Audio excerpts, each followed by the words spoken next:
Maintenant que nous avons tout paramétré, nous allons pouvoir maintenant inscrire un élève.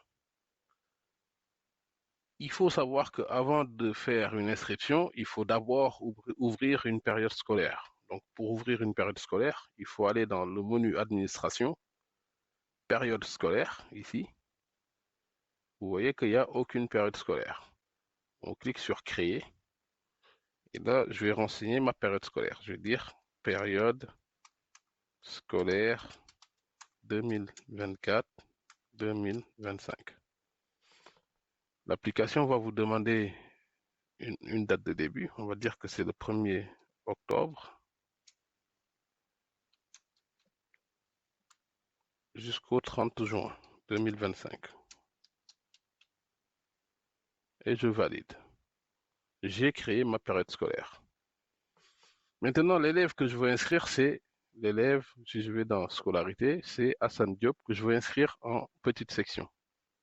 Donc, avant de l'inscrire, ce que je peux faire, c'est je peux aller dans la classe. Classe, c'est une ressource de l'école, donc je vais dans ressources, salle de classe. Donc, je vais prendre la salle 1, je vais la nommer, par exemple, salle, petite section. Donc, tout ça, ça ne fait pas partie du process d'inscription, mais c'est pour montrer pour rappeler et faire des petits rappels à certaines fonctionnalités. Donc, pour inscrire l'élève, c'est assez simple. Ce qu'on va faire, c'est qu'on va aller soit on peut faire l'inscription de deux manières, soit on va dans scolarité, on va dans inscription, soit on le fait depuis l'élève dans une action ici qui s'appelle inscrire. Donc pour inscrire un élève, donc je peux le faire depuis la fiche de l'élève ou depuis inscription. Si c'est depuis inscription, je rajoute une nouvelle entrée, c'est-à-dire je clique sur créer, je sélectionne mon élève, Hassan Diop, je vais l'inscrire en petite section,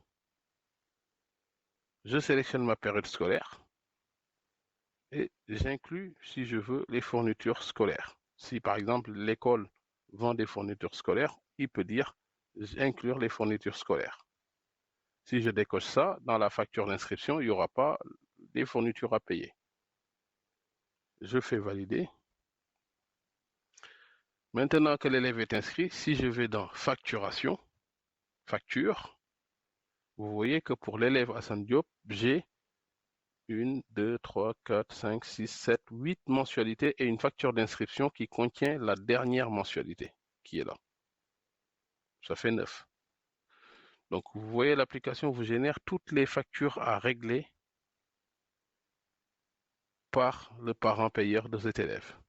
Et pour chaque facture, nous avons un statut non réglé et un reste à payer. Donc si le temps que le reste à payer n'est pas égal à 0, c'est que la facture n'est pas réglée. Voilà, donc c'est... Maintenant, on peut aussi, avant de finir cette vidéo, vous montrer juste qu'on peut imprimer la facture ou ajouter un règlement. C'est-à-dire que le jour que le parent vient régler la scolarité de l'élève, on vient dans, soit on peut le faire depuis la fiche élève, soit on le fait depuis la fiche inscription en recherchant le bon élève. Donc on peut imprimer la facture si on le souhaite, qui nous donne le total de 35 000. Le montant déjà payé, c'est 0 parce qu'il y a 0 règlement d'enregistrer et le reste à payer, c'est 35 000. Dans les prochaines vidéos, nous allons vous montrer comment saisir des règlements, mais on peut déjà aborder cette partie rapidement, histoire de vous laisser l'autonomie jusqu'aux prochaines vidéos. Donc, dans les actions, on vient sur la facture, on clique sur les 3 points, on fait ajouter un règlement et par défaut, il nous met le montant à régler. Si le parent paye tout, la totalité, on ne touche à rien. On choisit le mode de règlement espèce. On dit quel parent a réglé